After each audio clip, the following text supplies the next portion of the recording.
Ассаламу алейкум достор. Алдыда Курбан айт майрамы келе жатат.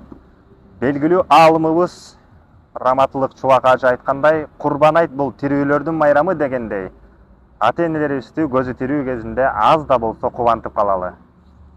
Андыктан биз атабыз жана апабыз үчүн мына ушундай болгон бизде белектер дайындалган. Бул ар бир набордун ичинде жай намаз, китеп, электрондук таспих, замзам суу, мисвак, апаларыбыз үчүн апаларыбыз эми жыпар жытты жакшы көргөндүктөн мисктерди кошконбуз. Ал эми аталарыбыз үчүн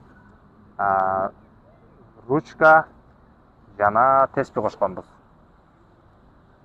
Андыктан буйрутма берип жетишип калыңыздар. Жана ошондой эле бир өзгөчө баса белгилеп кетүүчү нерсе, бул белектердин ичин сиз өзүңүз каалаган товар менен дагы толуктасаңыздар болот.